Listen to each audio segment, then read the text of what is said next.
be presenting in October, and Dr. Beatrice Schlepper, who is one of our past winners of the Texas Language Center Foreign Language Teaching Excellence Award. So it's just really nice to have the slate of extraordinary University of Texas faculty coming back together now this year. All of these presentations will be held, as long as we continue under the current guidelines, held live here at the Glickman Center, but we will also be broadcasting them via Zoom and recording them. So all different kinds of ways to participate. I don't want to waste any more of your time. I want to get right into our main event today, because it's a real pleasure for me to introduce our presenter speaker, because she's not just one of our outstanding graduate students in our PhD program, PhD candidate, in fact, but also a participant in so many of our graduate seminars, having made them wonderful places of intersectional inclusivity and interaction, that is just such a great pleasure to have her here. Rachel Poulin is a fifth-year PhD candidate in French linguistics in the Department of French and Italian here at the University of Texas. Her research focuses on understanding how different factors that make up the bilingual experience, such as language use, geographic context, code switching practices, age of immersion, language proficiency, and language dominance, all lead to different outcomes of cognitive control performance. Stemming from a Quebecois heritage, Rachel is also passionate about moving beyond the standard example of hexagonal French in her classroom by regularly incorporating examples of linguistic variation via social media to demonstrate how French speakers differ in their language use throughout the Francophone world. Finally, Rachel's interests in inclusive pedagogy are a direct result of her students' thought-provoking questions and her own realization that traditional reference grammars are lacking in their ability to provide the linguistic resources that are necessary for her students to discuss authentically, to express and develop their multilingual identities. So presenting today, as you can see on your screen, Beyond the Binary Classroom, an Inclusive Pedagogical Approach. Please help me welcome Ms. Rachel Poulin. Okay, thank you so much, Tom, for that lovely introduction. I do want to just preface that we are figuring this out with the different sort of medium here. So apologies, I can't actually share with the presentation view, otherwise my computer will just crash. So apologies for the not super aesthetic view we have here, but I appreciate you guys all hanging in. Can you guys hear me all right on Zoom? Okay, fantastic. It's good to see you all here. Okay, so like Dr. Garza said, today I'm going to be talking about Beyond the Binary Classroom, an inclusive pedagogical approach. I am in the Department of French and Italian, so I will be using examples from the languages that I study, which is French. And so I will be providing some resources at the end of today's talk for other languages, but it will be primarily focusing on French for this chat. Okay, so as just a little way to set the tone for today's discussion, I wanted to post this Facebook post and have y'all read this real quickly. Take 20 seconds.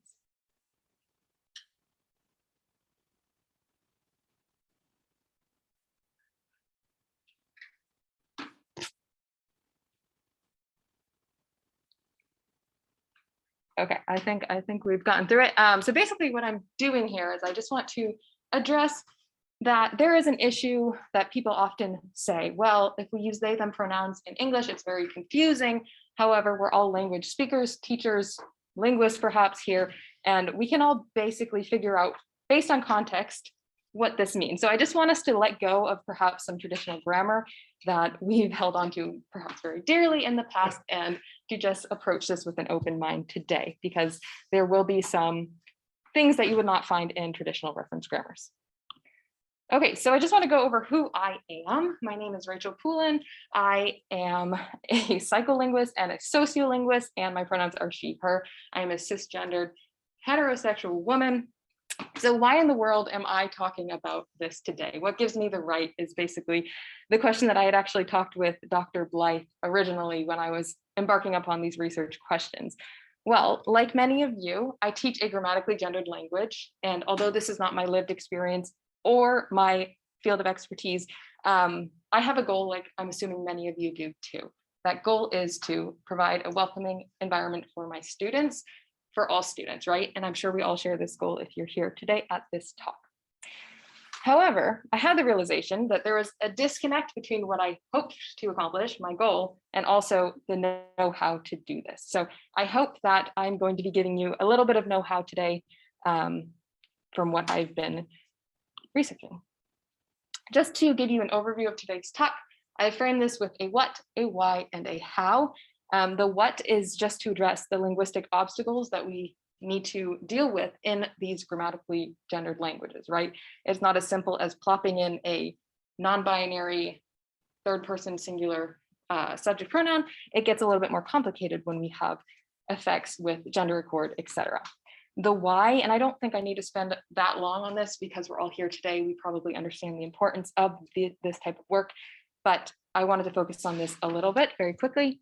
And the how, I wanted to spend the most of the time today on introducing practical and meaningful strategies to introduce non-binary pronouns and neutral language into the L2 classroom. But first, I have a few questions just to get the ball rolling for you guys all to think about how you have been approached perhaps by your students in the past and how you've reacted. So the first question, have you ever been asked by a student what the non-binary pronouns in the language you teach are? This can be rhetorical, but you're also welcome to comment in the chat or in person here. Okay, lots of yeses. This is what I'm expecting. Also, maybe some no's. That's okay too. Okay, so we know that our students want to know this, first of all. Oh no, see, we're gonna go like this. Technical difficulties. Okay, second question here. How confident do you feel in your ability to give a knowledgeable and inclusive response to that question? Again, it can be rhetorical. You can write it in the chat, whatever you feel like doing. And number 3, and this is where I had to have a real moment with myself when I was thinking through these questions. After this initial chat with the student, did you ever provide opportunities for students to implement non-binary pronouns into assignments in the classroom on a regular basis? And now this is not meant to be a shaming or anything like that, but just to get us thinking about how often we've given our students these opportunities. And there are probably reasons if you haven't. So let me tell you about how I would deal with this. So, and you guys can see my half jumbled notes at the bottom, but that's okay. So the student would ask this question, what are the non-binary pronouns in French? And I had come up with this not really well-formed response, but it was my default essentially. And it was like nicely tied up, and I never had to broach the subject all too often. So I would say something along the lines of, well, culturally and ideologically, things are different between the States and France. True, yes. And non-binary pronouns are not as widely used in France. Also true. However, I know in Canada, some people use yel. Also true, right? None of this is false, but it's not really helpful to my students. Reason being, I'm only giving them one non-binary pronoun where there are many used in the Francophone world, and yel has been critiqued for a number of reasons. I'm also not really giving them any resources to actually implement this into their own language use, right? I'm giving them the non-binary pronouns and saying, have at it, good luck, but I'm not showing them how Francophone speakers are actually using this in their daily lives. So hopefully we can improve upon this answer if yours ever looked anything similar to this. Okay, I wanted to share this quote that I came across by Elizabeth Ladenson.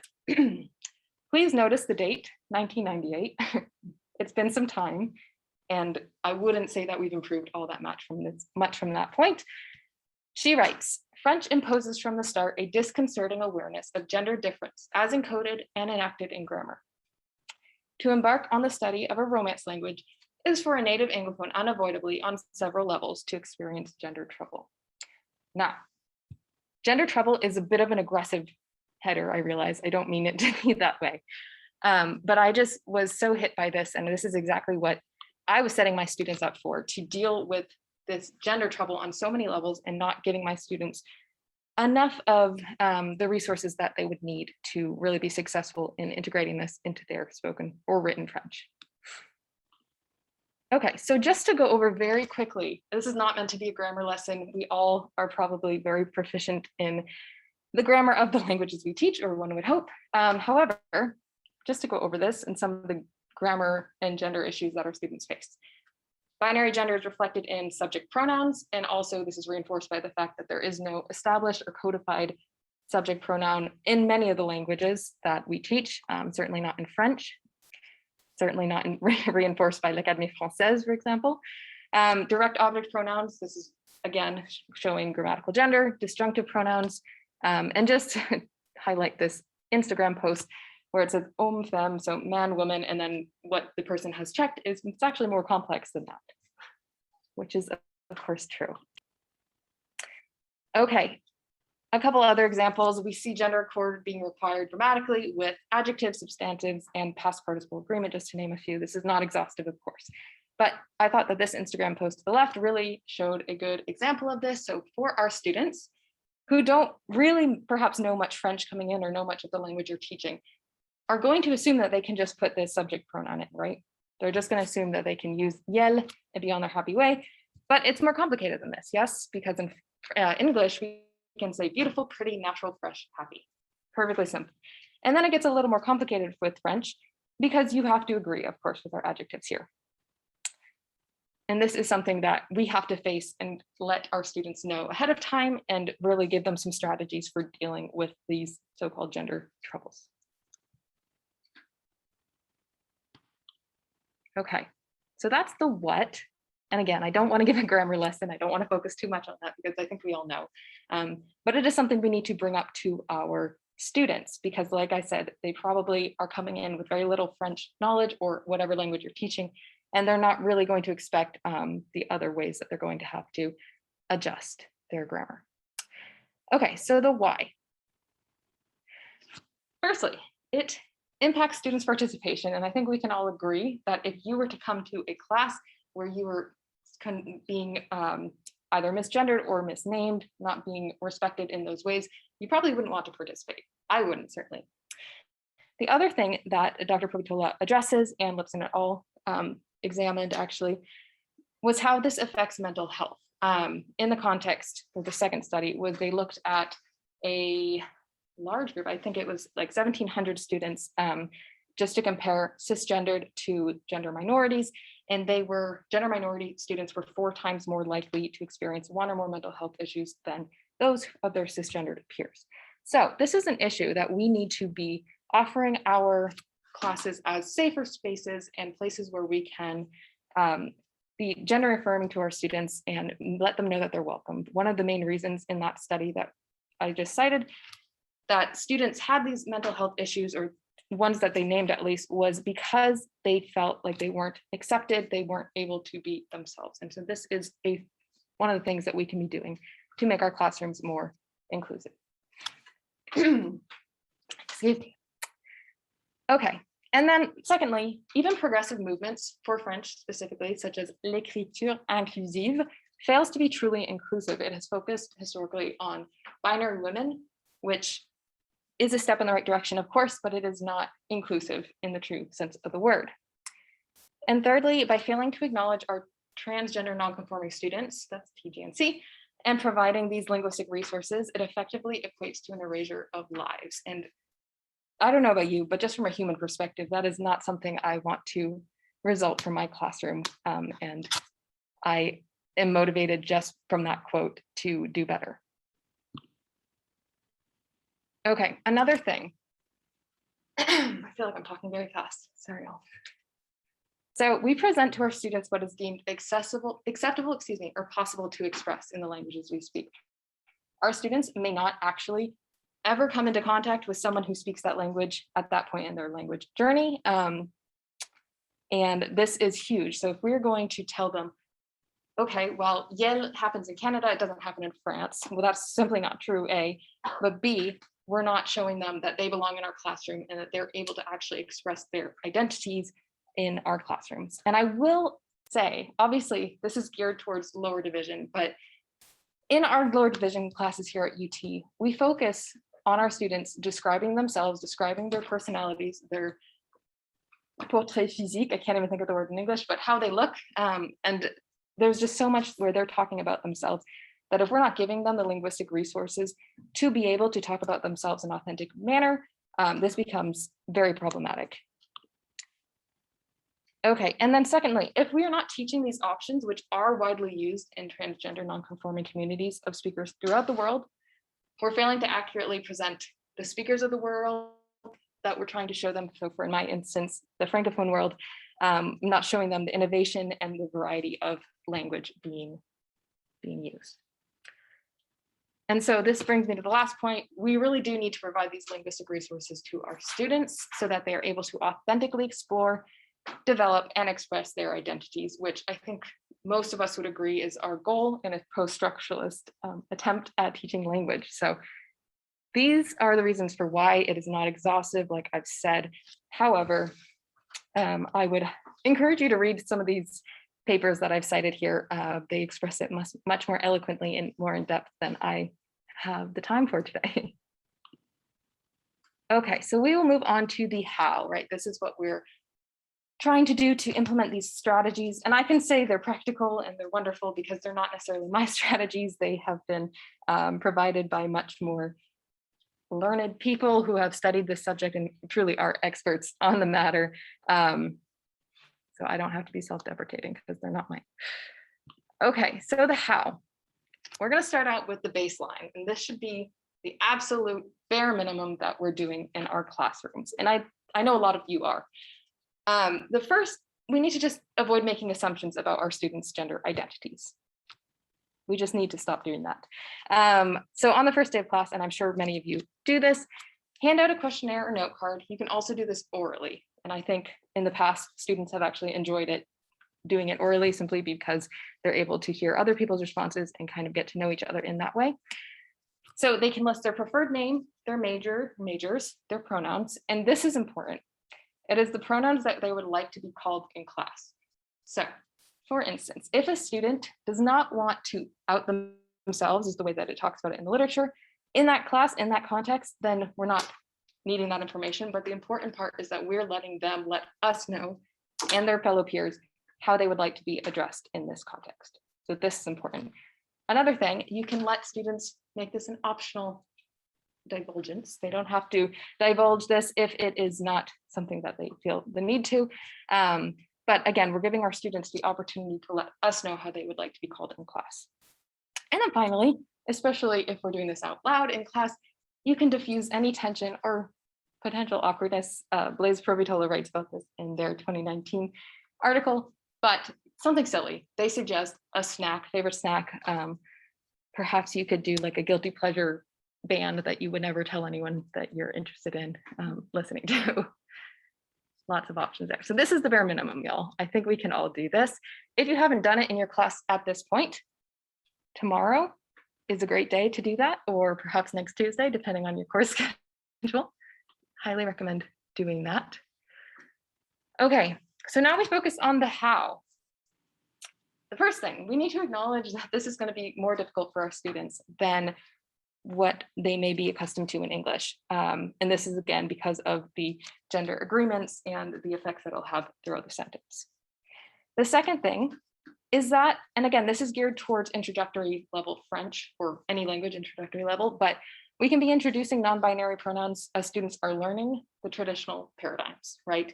So this image here, you can see, you see, je suis tué, elle, well, it's elle, il, elle, et, it's a little bit difficult to see.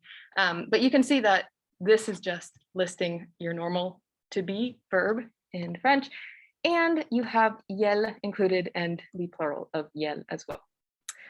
And where's the image from again? This is just an Instagram picture, yeah.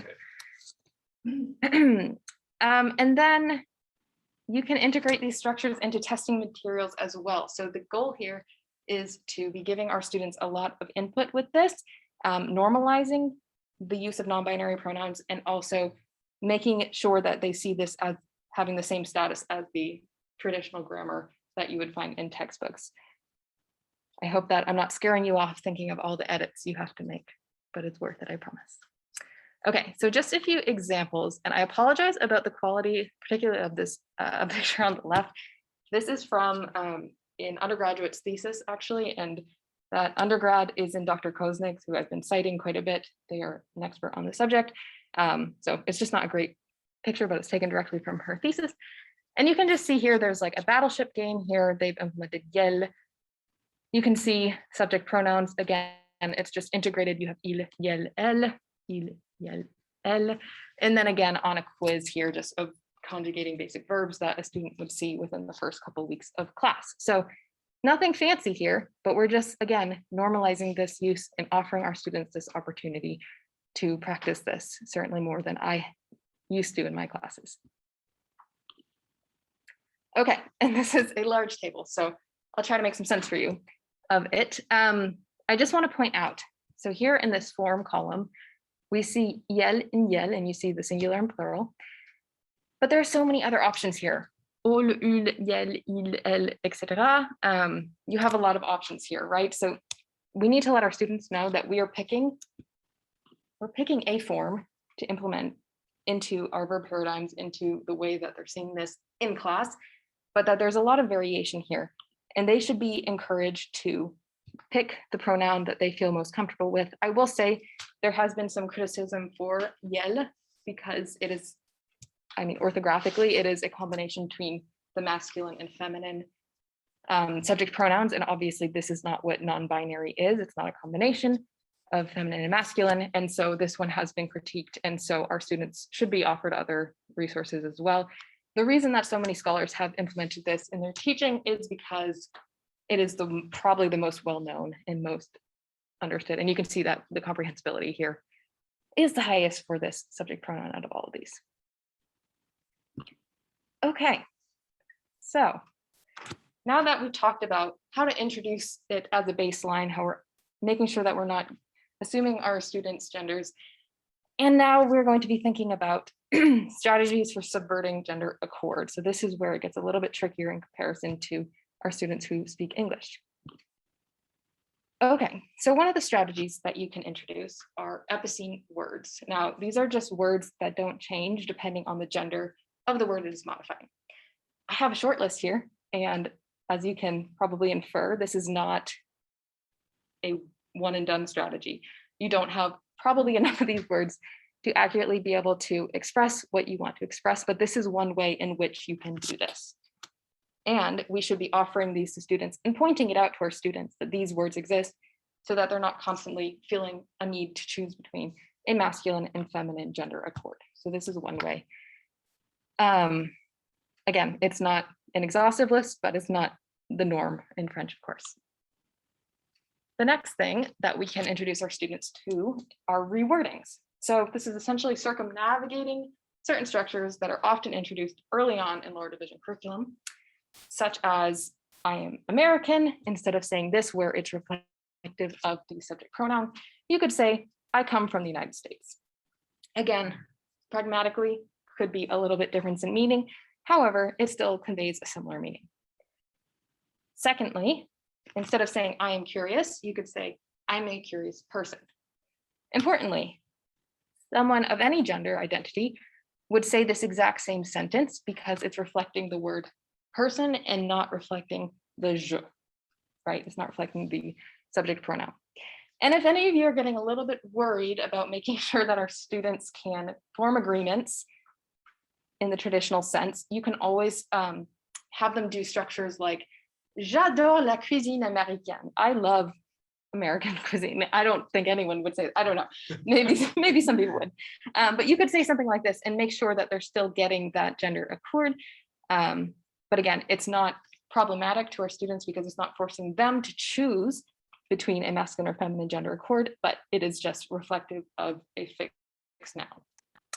And then finally, instead of saying je suis informaticien, informaticienne, you could say je travaille dans l'informatique. I work in computer science. So just giving our students more options is a huge way that we can do this, especially because they're learning lexical chunks in the beginning anyways, right? And so it really wouldn't be all that difficult to give them a couple more options that they might feel more comfortable with.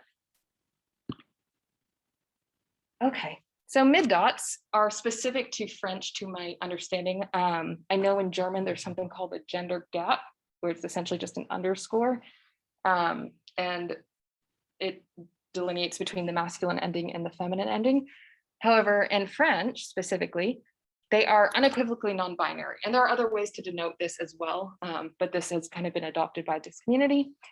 And the good thing here is that it would avoid any ambiguity that might arise from circumnavigating or rewordings, etc. And so it gets a little bit tricky because then we have to think about focusing on where pronunciation is not impacted. So this would be in the spoken medium. We could do joli, joli. It wouldn't change depending on whether this were the traditional masculine or feminine agreements, etc. Here, for words that do change, which of course there are a lot in French specifically, this would be a great way to do this in the written medium. And I've done this with students in the past, and it works very well. So if you are thinking that this might get tricky for our students, that it really is not a whole lot more for them to be learning. Okay, another strategy that Dr. Provitola suggests is the possibility of switching between traditional feminine and masculine accords. So the way that we can do this could be on an assignment by assignment basis. It could also be on a sentence by sentence basis. And this is actually reflective of how Francophone speakers are using this to subvert the gender binary. So this is actually something that real people are using. It's not just based on some scholar's observation or something, but this is well attested. And so obviously we care in the classroom setting about thinking, okay, well, how am I going to grade this? This might get a little bit complicated. Understood. So Dr. Provitola suggests that you simply have the student put at the top of the page for that day, I'm going to be using traditionally masculine agreements, or I'm going to be switching, and just basically writing the pronouns that they plan to be using, and also the strategy that they will be adopting for that day, just so we have some guidelines, right? Because we don't mean to throw everything out, but just giving our students more, again, linguistic options so that they're able to accurately present themselves in the language that they're learning. I will also say, Dr. Koznick suggests to but give a little bit more leniency when we are grading assignments like this, of course, because it's going to be a bit of more of a cognitive load on our students. And I don't know about you, but I do this anyways for students using female gender accords because they have more to think about, at least in French, by adding extra ease if they're writing about themselves, whereas those using male gender accords don't have to necessarily think about it all that much. So I tend to be a little more lenient grading that anyways. And then the final strategy that's discussed in the literature are neologisms. And of course, this is an umbrella term that includes neopronouns as well. And I've listed the ones shown in that previous slide. But this is really important because it's words that have been developed within the communities that are speaking this. And we have words that are really quite useful that really should have existed for a long time, but we have things like a sibling, which could be une adelphe or une frère, because as many of you French speakers know, you would have to say brothers and sisters otherwise, and so this is quite useful. Okay. So I just wanted to show you that in this same article, Dr. Knisley looked at different agreement strategies basically and how Francophones were doing this and using these. As you can see, a lot here are using just the binary pronoun il with a traditional masculine agreement. So this is kind of what we expect to see anyways, without even offering our students these possibilities. So this is still very valid if that's how your student wants to express themselves in class, of course. But then we have different options here. So students could also, like I said before, use the masculine subject pronoun and use traditional female, feminine agreement, excuse me, and then vice versa. So just to show you, there's a ton of variation here, and this is why there are quite a few options for our students to adopt. And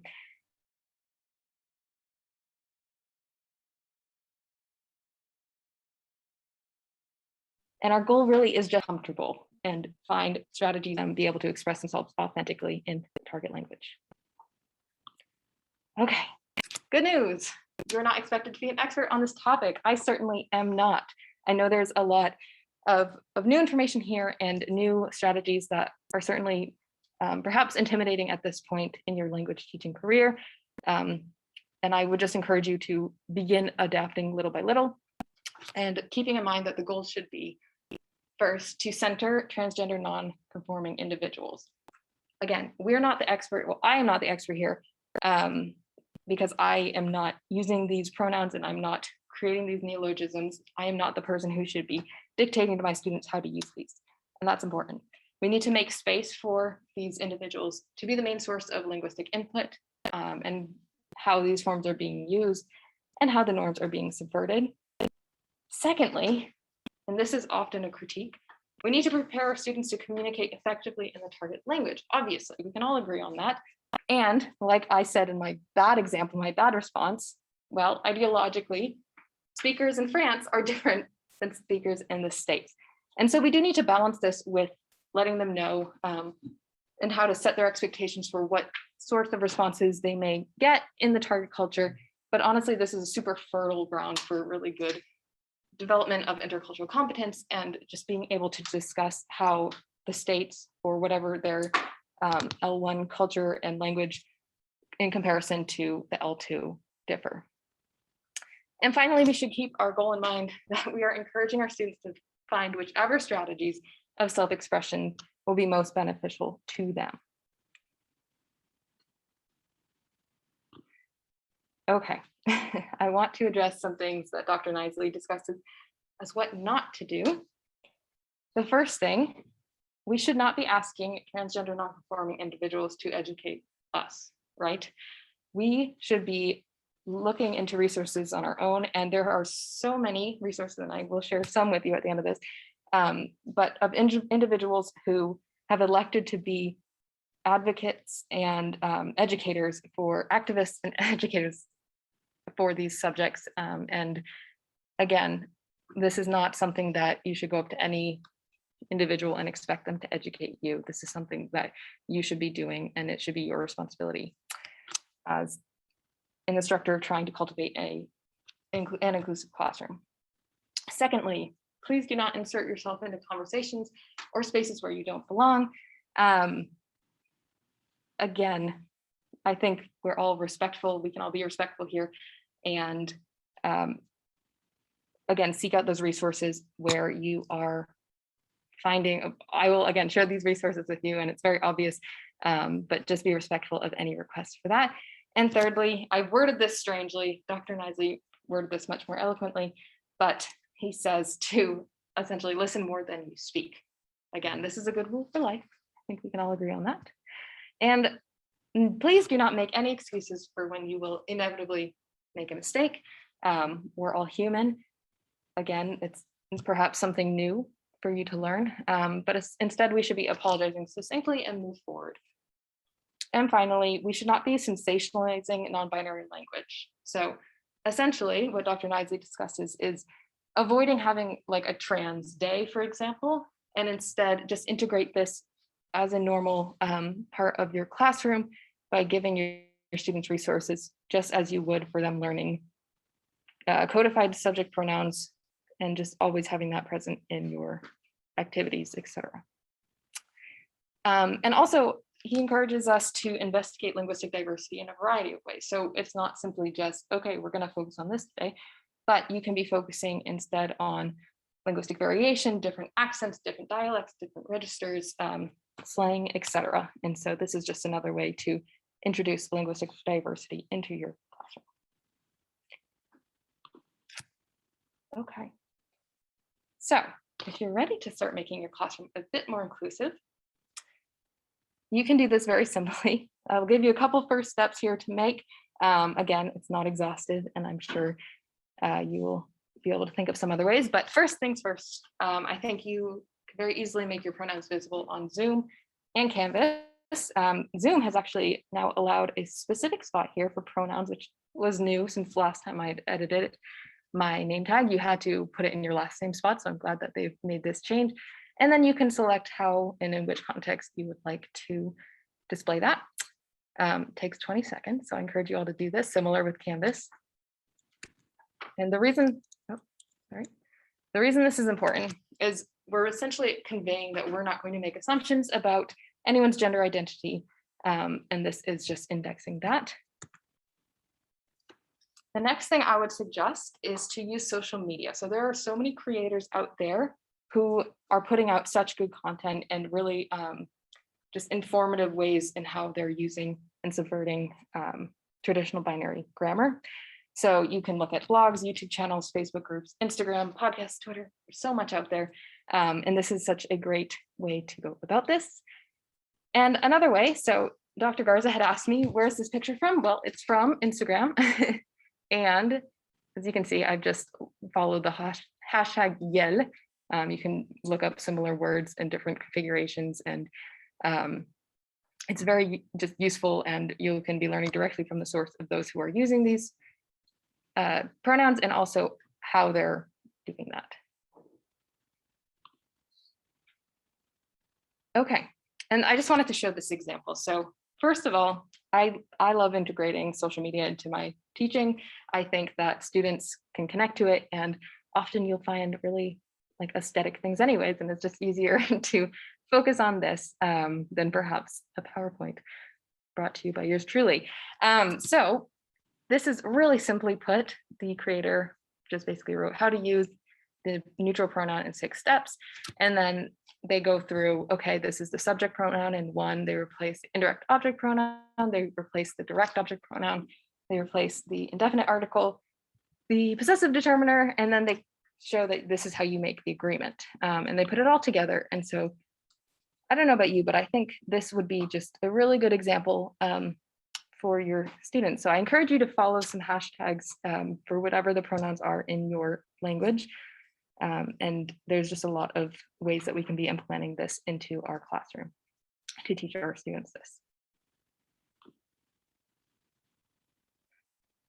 Okay, I do want to address that you're going to have to scaffold this authentic material, right? A lot of times when we send our students off into the wild of the internet, it can be really overwhelming. They probably don't have the linguistic capacities to maybe sort through what's being said, especially in things like TED Talks and YouTube videos and Instagram Reels, etc. So I would encourage you to start doing this through web quests. If you're not already introducing any linguistic variation, I think that's a really good way to start. And just being sure to perhaps schedule these scaffolded materials and be able to work with them with guiding questions and specific features perhaps that they're listening for and looking for through that. Okay, and then I know this is a tall ask, but I know we can do it. To begin reworking existing materials. So this goal then is to include non-binary pronouns and things like that we're already teaching, verb paradigm exercises and quizzes, weekly web quests, like I've mentioned, just everyday activities where we're showing. I know in French we have like specific characters that we have, and I'm sure other languages have this as well, but essentially using these images, using options here and making sure that we're giving each character a pronoun, right? That we're specifying the pronoun that they should be using. And to introduce non-binary pronouns, you can use celebrities such as Sam Smith, Asia Kate Dillon, Ruby Rose, etc. Please don't use your students. That would be my one request. But again, this is so that we're normalizing this practice and your students are going to be feeling more comfortable to use their pronouns of choice in their classroom. And then perhaps most importantly, we need to begin regularly practicing self-reflection about our current practices and also how we might improve our classroom inclusion for all students. Now, lucky for us, Dr. Knisley has put together this inventory in a recent publication with Dr. Faze, where there are 3 sections, and I put them here. I didn't envision going through all of these, but the questions are to get you thinking about your own practices and how you are moving beyond just having a heteronormative classroom, which I think we can all agree if you look at our language textbooks, we see a mother, a father, a son and a daughter, or what have you. We have this always in our family, examples for that chapter, and moving past what has been kind of the norm for so long that we're trying to move beyond. So I encourage you to access this article and do this language inventory. I'll show you here references where it is. And you can just Google this, the Bringing Trans, Non-Binary, and Queer Understandings to Bear in Language Education. It's an open resource, so you can just Google it. You don't have to access it through the library, and take like 10 minutes at some point to go through this. It's very enlightening, and do come back to it perhaps once or twice a semester. I think it's a very useful way for us to be self-aware and seeing where we can be improving and doing better. And then I just wanted to end with this quote, and then I'll share some additional resources. So Dr. Knisley writes in his 2021 article, existing in solidarity means listening, being accountable, owning the need to engage in self-reflection, and committing to doing better as you learn. So if nothing else, I hope that today you can make a commitment to do better as you learn, to be centering transgender, non-binary individuals at the center of this, and reminding yourself that you're not trying to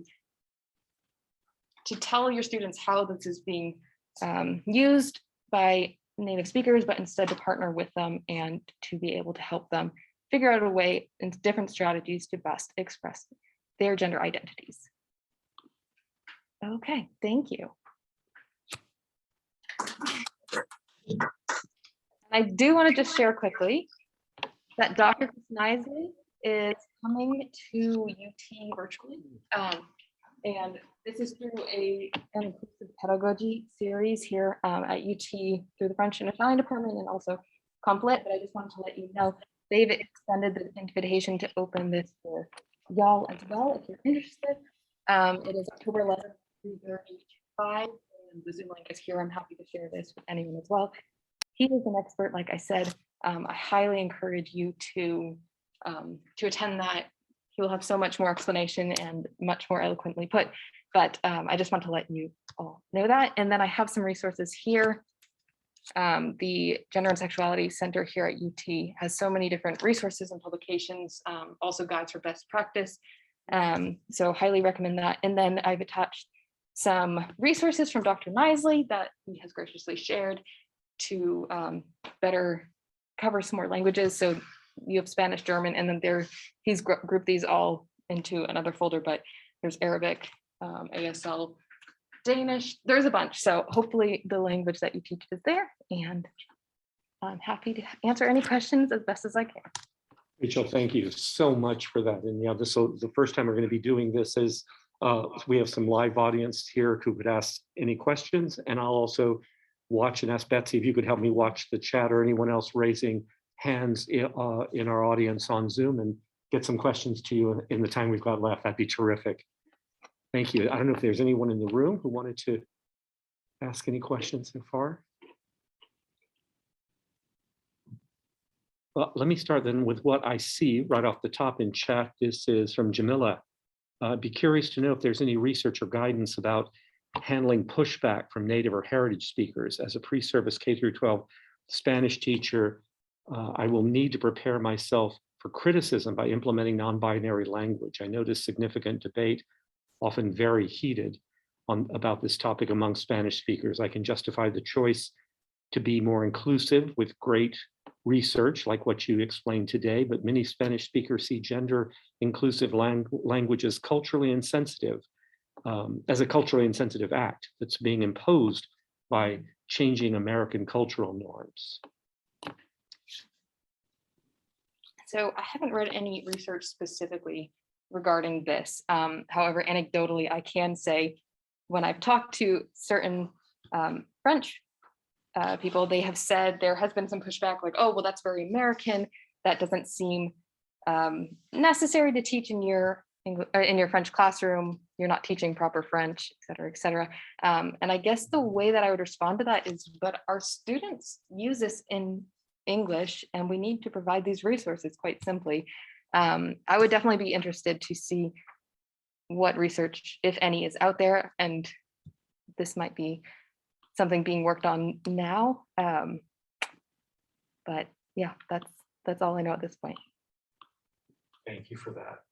I noticed there's a small, oops, there we go. I noticed there's a small question here also by Mansi that says, thank you, Professor Rachel, for a great presentation. I'm wondering how we can access the links or resources that you shared in the thanks slide, and what I was going to answer on behalf of TLC, if we can be able to use your slides, we'll post those to the TLC website and make sure that they're available. So that shouldn't be a problem for you at all. Thank you, and thank you for the Yes, absolutely. other questions, either from our. I see Keith Wagner has a question for us. Yeah, I have a question. Thank you, Rachel, so much for this. This is really informative. So I'm just wondering, like in general, if there's an elegant way to like start the conversation to get around like equating grammatical gender with like gender identities and genders of people, like if you know, to even talk about how, you know, nouns have gender or something. I know it's just been referred to so long this way that it would be hard to just change that system of reference. But I mean, how then can we like talk to students in a way to say that you shouldn't think of what's going on with the grammatical categories? We don't need to equate this with people and their gender identities, and like, you know, to call it like a binary language or something like that. Yeah, so everything I've read didn't really focus on that. They basically just said that's not problematic because it doesn't refer back to the speaker or to the subject, right? I think that I would love to think on that. And I think that's really important. But a lot of the papers that I've been reading have basically said that it's a non-issue because that's just the way French is. And I think you're already thinking beyond what people have been working on at this point, Keith. So if you have any spare time. Could I ask Rachel just on a related issue to what Keith was just commenting on? There we go. Let me try that again. I was just asking if I could tag on to what Keith was asking, and that would be in relation to official. I'm thinking the same issue in Russia right now. There's an official position paper that's been issued by the Russian government, the equivalent of the Académie Française about language, that says this is a matter of the academy, not a matter of public conscience or public decision.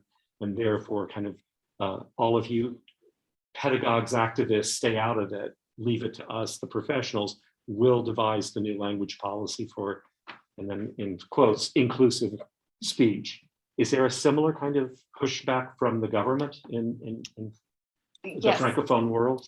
So the Académie Française has basically issued something. I'm not quite sure the degree of importance it has in the government, but I know they said something to the effect that like this is degrading the French language and we will not be kind of tolerating this. Right. So again, the Académie Française does not reflect how people are actually using language, and language will always be innovated by its speakers and not by les immortels, old white men who are just making decisions about a language that is spoken by vibrant humans. And so that is, that's very much happening. But again, we will subvert this. Terrific, thank you. Any other questions? Anyone from our live audience or from our virtual audience? There's one more. Another from the chat here. This is Vanessa. Yes, thank you. So Vanessa asks, do you have any insight into whether or not textbook publishers are starting to include gender neutral options in new editions surrounding language, culture, usage? So I know there was one textbook in French specifically that's been published in, I think, may have been 2018. I will share the name of it. It is escaping me at this point. But again, I think some of the shortcomings that have been addressed by Dr. Koznick, for example, has been, well, it's inclusive, but it's still not doing non-binary work very well. It's still not addressing these pronouns very well. So it is moving towards being more inclusive, but it's still not addressing all the issues.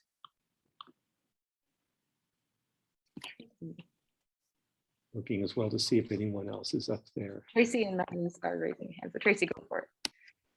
Hey, so Rachel, I want to say thanks, first of all, for the different strategies. I really appreciate seeing some things I haven't seen before, such as emphasizing the non-changing the epicene adjectives and reminding students that there are workarounds to referring to yourself.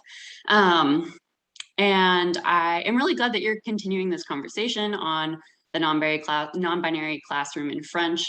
I think this is a very positive way to keep moving things, and I'm glad that we're still talking about it. And I do think, though, that we should give our department a little bit of credit. I know Sarah Lepichon worked for the past 5 years on getting this conversation started, and now is included in our AI training to talk about some of the non-binary things. But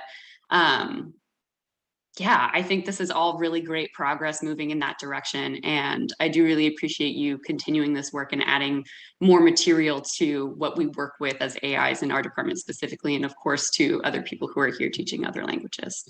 I guess it was more of a comment and like, yeah, sure, a absolutely. thank you and recognition and No, more I'm glad recognition you to our brought up department. Sarah's work, because she's done a lot of important moving this along, certainly in the direction of being more inclusive. And I've had a lot of good chats with her before she graduated, so absolutely.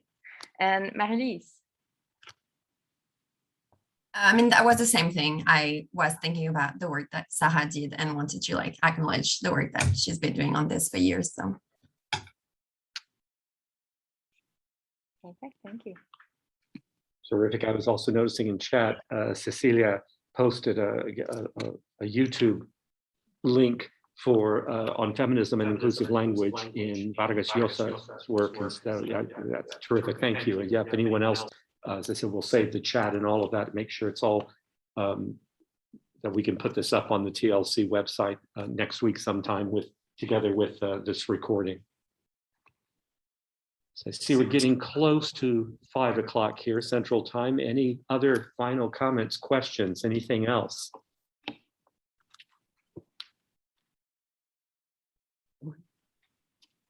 Thank you. I see Tracy already starting us off on an applause, so thank you. I was hoping I'll use that as my cue to say one last round of applause then for Rachel, to thank you again so much for being our inaugural live speaker here and on Zoom. It's great to have you here, and thank you all so much, those of you who joined us virtually on Zoom, and all of you who came today, braved the elements, the heat, and wearing masks, and also we're delighted to in a way be back starting up again. So thank you all so much, and hope to see you at other choral and TLC events around campus. Check out our websites, everything is listed there. Stay together, language friendlies. We have a lot of work ahead of us. Thank you all so much.